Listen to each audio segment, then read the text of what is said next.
It's wonderful to be back. I was at this conference last year, and it was one of my most favorite moments last year, really, because you get the opportunity to speak to people that are interested in data innovation. And if you look at the figures, last year we weren't that many, right? But it's sort of starting to grow, or it's expanding. And I've noticed this as well in terms of who invites me to speak during this year and who's interested in the research that we do within the Swedish Center for Digital Innovation at Gothenburg University and Chalmers. So we've noticed that requests are coming in from areas that weren't really coming in previously. Previously, it was mostly from IT, right? So my main area of research is IT governance and business intelligence.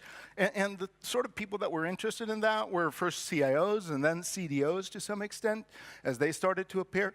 But now we're getting invites from a lot of other sort of roles. HR, we're getting from finance, we're getting from R&D, we're getting from... So data innovation seems to be something that's sort of getting people involved to another extent than previously.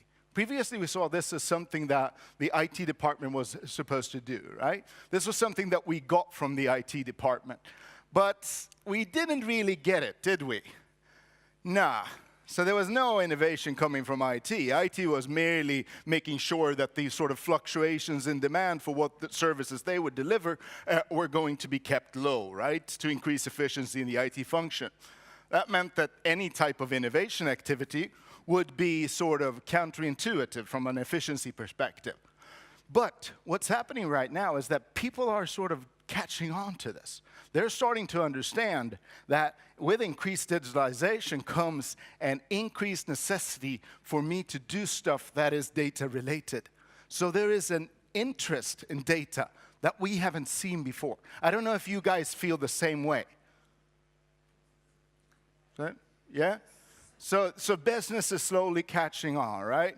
And the people from business say that, well, IT is slowly catching on. They're starting to understand that data is actually an asset that needs to be handled with care, that needs to be sort of utilized in terms of driving innovation in the organization. So that's sort of a backdrop to what I'm going to speak about today. So lifting your analytical capabilities by the bootstraps. And lifting it by the bootstraps is a tricky sort of undertaking, right? And it sort of speaks to the the intricate relationship between what we see as digital leadership at the firm level and the digital capabilities. We see that they are extremely connected. And in order to improve one, we need to improve the other. So it becomes sort of a highly problematic situation. So where do you start? And as I'm from the university, I love long quotes, right? So you'll get a lot of these quotes today. So this is one of my absolute favorites in terms of sort of capturing what this is all about. Last year, I was here speaking about the sort of dearth of model innovation going on. And this quote sort of tries to summarize their study on what actually characterizes a firm that succeeds in digitalization, that becomes a digital leader. Right? Not the digital-first companies, but the companies that actually enter digitalization from the sort of physical realm, that actually have something to offer, that actually have a physical product or a service previously.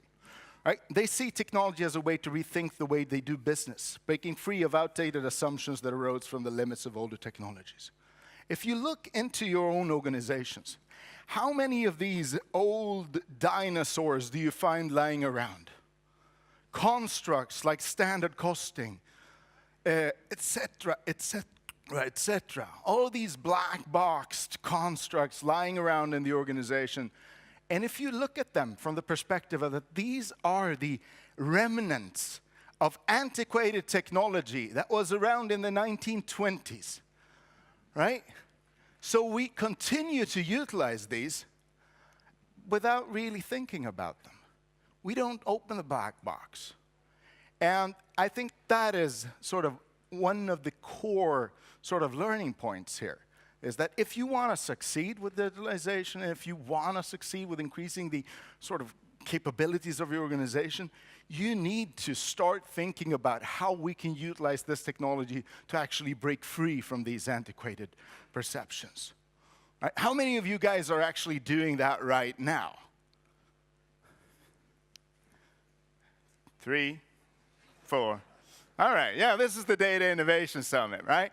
And we got a wonderful example of what it's like to actually do this from Henrik Göthberg previously at Vattenfall, right? That's sort of starting to work with, sort of looking into this. And this is Husqvarna, Mattias Altén, former CIO and CDO of Husqvarna.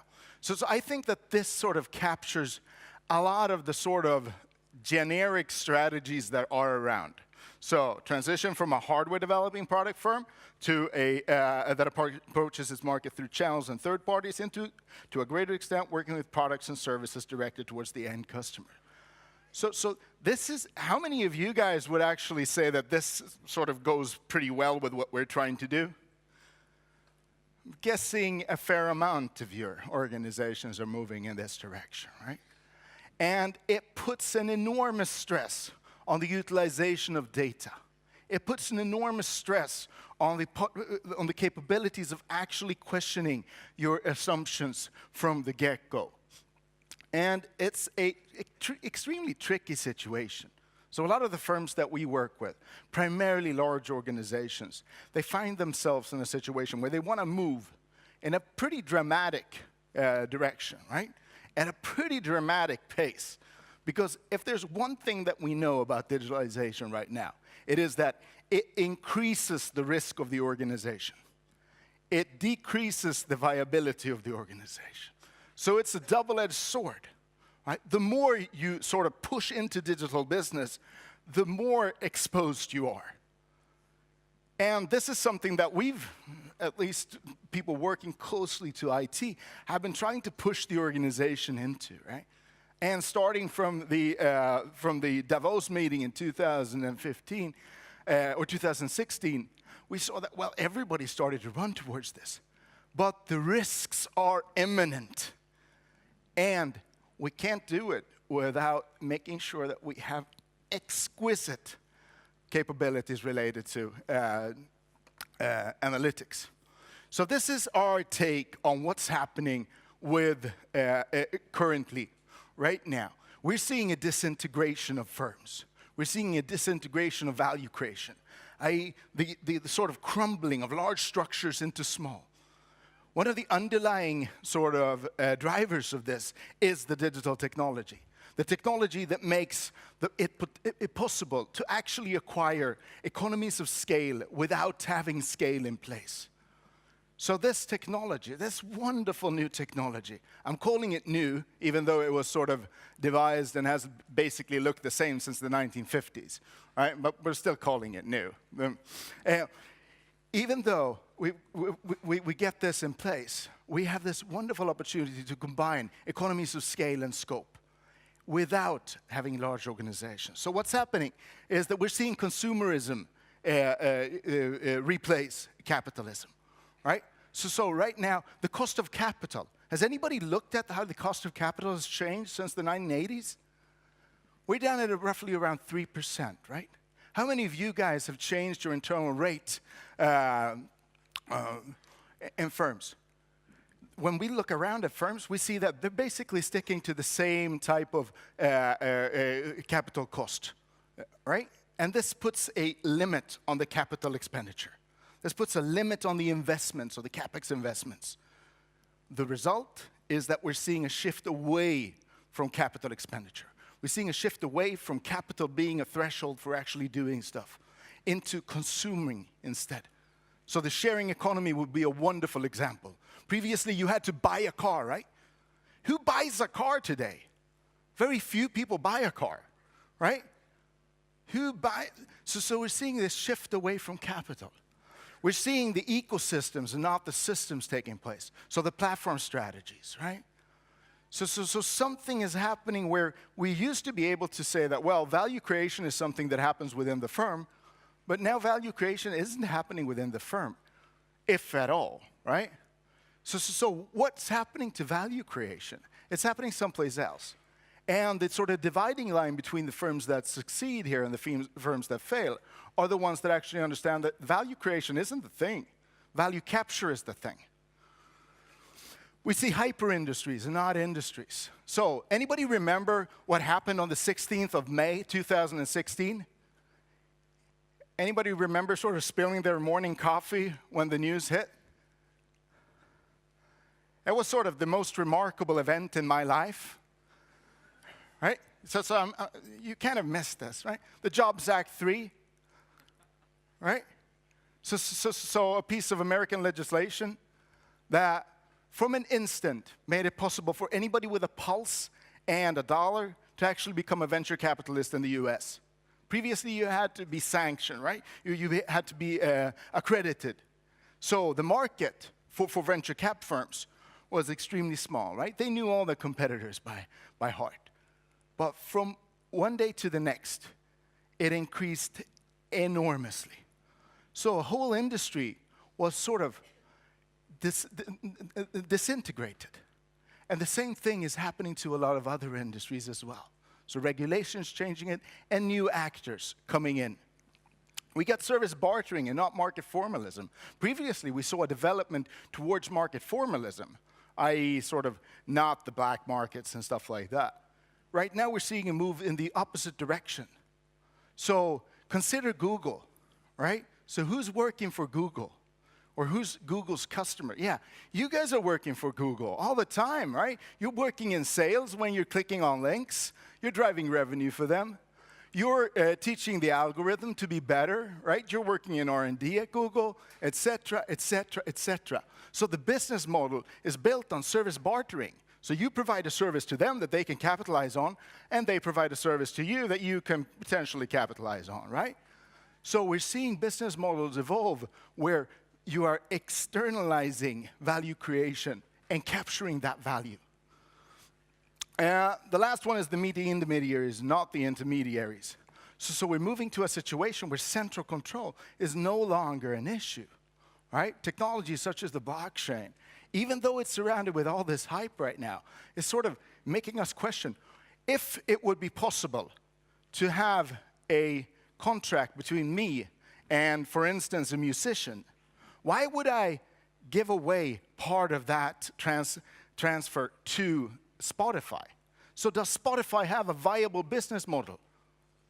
Or is it just something that sort of emerged during a brief point in time when finding stuff and agreeing on stuff was difficult and we had to go through a central node? Right? So all of these new institutions are sort of potentially crumbling. Do you remember what the CEO of SE-Banken said about a year ago or half a year ago? She said that, well, I'm not sure that there's a need for a bank in the future, right? So this technology brings with it the sort of institutions being trumped by functions. So things are radically changing. And we don't really know how to sort of go about with this. But firms are approaching this from different perspectives, right? So let's see if you can identify which firm you work at, or which type of firm you're working at, and which firm you'd like to work in, and which firm do you think has the potential to actually become a data innovator, right? So you look at Daimler-Benz here. If we don't turn a profit on connected cars and autonomous cars, we will suffer 1 or 2% in profitability. So it's not about survival. This is no big deal. I mean, it's not like it's going to change the car industry, right? So are you working in that type of a firm, or are you working in this one, Volvo Cars? We have no idea which services. So then it's better to have an open platform and openness that attracts developers. We don't know. Let's just make sure that the prerequisites are here so that somebody will be able to create value someplace, and that let's try to capture it, right? So what do you think that this would matter for the potential or the capabilities for data innovation within the firms? Right? There's no problem whatsoever. There's no risk. Have you heard the sort of function, never waste a good crisis? Right? And that's one of the key learning points that we find. Never waste a good crisis. And if there isn't a crisis, maybe you need to be a little bit innovative and create the crisis. Right? How many of you guys are actually creating crisis right now? Yeah, good. So we end up with this sort of cheesy little thing. The limits of our digital capabilities are the limits of a corporate imagination. And the corporate imagination is what will make it work in the future, right? And the firms that we're studying, we're seeing this as an unevenly distributed resource.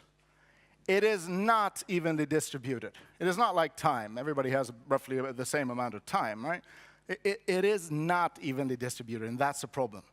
And that's something that I was extremely impressed by Vattenfall's work.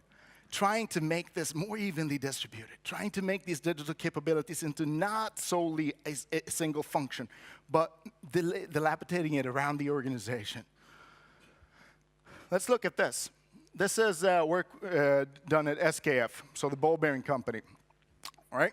So through their sensors, they are now able to measure the vibrations, which gets them the sort of the basis for continuous improvement, right? So they've sort of pushed their analytic capabilities or their data collection out into the customers. What happens when they're there? They have a wonderful opportunity to actually create new services, right? And how are they working with these new services? Should SKF become a consulting firm? Why not? Should they start to deliver other services around their sort of core products? And this is something that they're working on right now. And this is something that we see a problem with not understanding the value of the data that you have, not understanding the magnificence and the magic of that data. So what's needed is the digital leadership here. The first thing is an analytical slack, right? So we need to be able to push the idea that Slack actually is a source of innovation in the organization. What we found at a recent study was that 20% of the IT budget is basically Slack, right? This is a large organization, about $3 billion in IT budget, right? 20% of that is Slack, and that's directly devoted to innovation. So it's not Slack from a sort of, it's not creating value, but it's not efficiency. And which level of slack do we need in terms of analytics, and how is that supposed to be distributed around the organization? We need to do experiments, both the formal and the informal experiments. We need the new models, as I've been talking about. New models, please. I mean, the latest innovation coming from academia was 1954. So I mean, I'm sorry, you can't ask us. You guys have to do it, right? We need transparent algorithms, right? How many of you guys actually audit the algorithms that you have in place? Because these will become black boxes and they will be forgotten. After last year, I was approached by a data scientist who had this wonderful situation. She wasn't allowed to open the black box of profitability. So all the key performance indicators from finance, she wasn't allowed to see how those were calculated. Isn't that weird? Oops, sorry. And we need new roles and responsibilities. Previously, this was something that was conducted by the IT department. Now, not anymore. It's moving away from IT. So you need to empower these guys and make sure that they work with you and not against you. That's about it. Is it okay? Thanks a lot.